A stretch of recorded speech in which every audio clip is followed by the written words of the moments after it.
Ngayon pa lang po, mga kaibigan, ay marami ng debate. Marami ng kanya-kanyang mga paliwanag tungkol dito sa impeachment or pagka-impeach kay Sara Duterte. Dahil ang issue ngayon ay tungkol sa wala na daw panahon or nakaresist na ang Senado. Okay? Tapos na ho ang issue sa Congress. Dahil na-impeach na ng sobra-sobra sa kailangang numero. Kasi dati kailangan 1/3 lang eh. Ay halos umabot ng sobra-sobra talaga dahil yung 1/3 ng 306 congressman, 102 o 103 lang.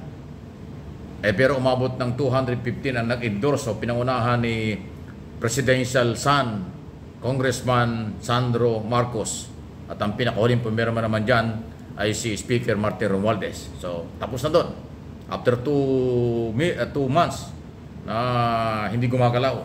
Ngayon sa Senado, masyado ng legal and technical ang pinag-uusapan. Legal and political. Hindi lang ho, technical at political. Hindi legal. Political muna. Ang sinasabi ng mga senador, nakareses na sila. Wala pa silang rules na gagawa. Late nilang natanggap ang article of impeachment. At hindi rin pwedeng mag-resume ang Senado dahil nakareses na. Base sa kanilang calendar. Ang legal daw na pagbabalik nila ay sa June 2. So yan yung kanilang paniniwala. Siyempre sa labas ng Congress, pwedeng nanggagaling sa mga pro-impeachment or mga magagaling na mga abogado o anumang sektor na ang paniniwala ang impeachment ay dapat pag dumarating ay extraordinary na trabaho ng Senado. Kahit naka-recess, dapat gawin. Actually, hindi na aking paniniwala eh. Kasi recess lang naman yan. Ang obligasyon ng mga senador sa ngayon ay hanggang June 30 ang kanilang trabaho sa ilalim ng 19th Congress. Kung gusto nila bumalik sila sa June 1, di ilang araw na lang, sarado na ang 19th Congress. Ang tanong, pwede pa bang talakayin sa papasok na 20 Congress by July? Itong impeachment na ito, mukhang malabo. Kasi ibang composition na yon. Iba na yung congressman dyan, iba na rin yung 12 senador. Mag-iiba yung kabuuan ng 24 senador. Di ba?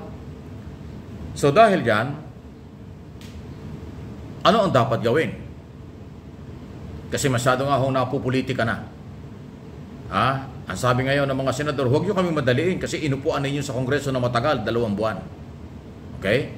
Pangalawa, hindi ganun kadaling gawin yan dahil nga po sa marami pang proseso bago simulan officially ang pagtalakay. Wala pa raw rules. Yung rules ng ng Senado ngayon, hindi naman pwedeng gamitin yan sa rules ng impeachment. Kasi iba pala ang rules na ginagamit kapag impeachment trial.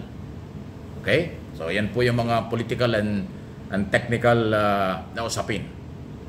Sa punto naman ng legal, siyempre, ang atin naman paniniwala ay mayroong obligasyon ang Senado. Dahil ang article of impeachment na i-forward na sa kanila, na transmit na sa kanila. Hindi naman pwedeng ibaliwala. So, yung oras lang ho talaga ang nagiging problema.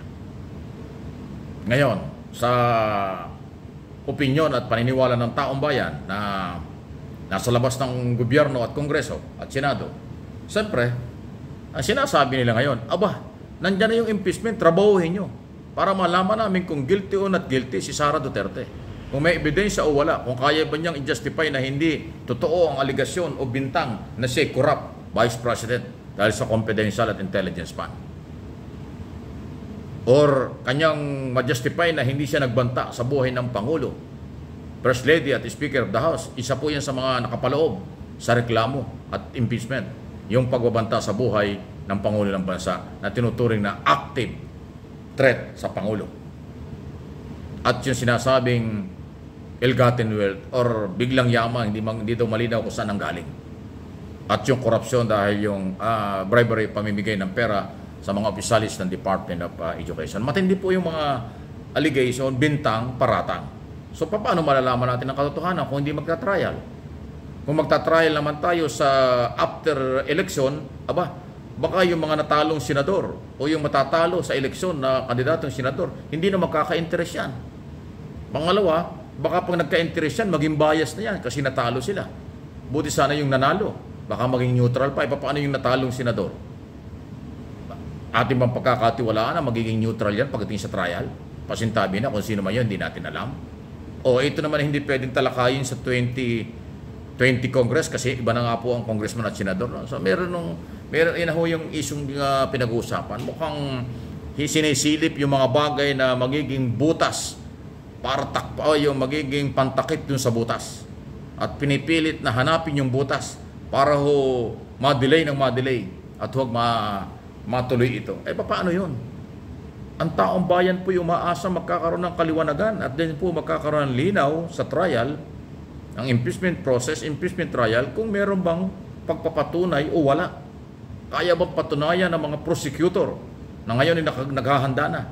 Balita ko yung prosecutor na pinangunahan ni Congressman Jinky Luistro, Akop at iba pa, labing isang mga abogadong congressman yon, maghahanda na sila.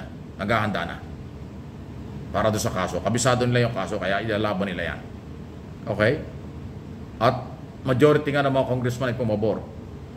Kung ating pagbabasihan ng mga survey, majority rin ng mga Pilipino pabor sa impeachment. Dahil nga ho sa nakita nila yung pag-uugali, paano sumagot, paano i-handle, paano magpatakbo ng opisina, ang dating mayor ng Davao at ngayon ay vice president. So maraming interesado, nagkaka-interest. Sino ang ating susundin ngayon? Di ba dapat yung batas, saligang batas, na merong impeachment process, nagsimula na, tapos na sa Kongreso, itatrial na, sa Senado, ang proseso, ang trial, para ho dyan magtapos, kung guilty ba o not guilty, pero kailangan ng trial. Ngayon po ay mukhang yung panahon, oras, at iba pang mga isyo, ang pinalulutang ng ibang mga senador at ng ibang mga tao. Kaya nga ho, hahaba ang isyong ito. Hahaba ang debate rito. Kaya't akin pong laging sinasabi, magantabay lang kayo at ang aking mga channel, itong Mike Abby Opinions at yung MA Pinoy TV ay magbabantay dito. Sa abot ng ating kakayanan, ipapaliwanag natin ang mga isyo na dapat nyo malaman. Pabor man kayo, hindi. Ang mahalaga sa akin, may parating ko sa inyo ang mga nangyayari. At karapatan nating lahat, obligasyon ko rin bilang mamamahayag at political blogger na talakayin ang mga isyong ito. Hindi naman pwedeng sila lang ang tama. Hindi naman pwedeng sila lang ang may karapatan. Lahat tayo ay entitled sa mga opinyon pagtalakay ng ganitong issue at iparating sa inyo ng aking mga followers, viewers, subscribers ng mga kaganapan dito sa ating bansa.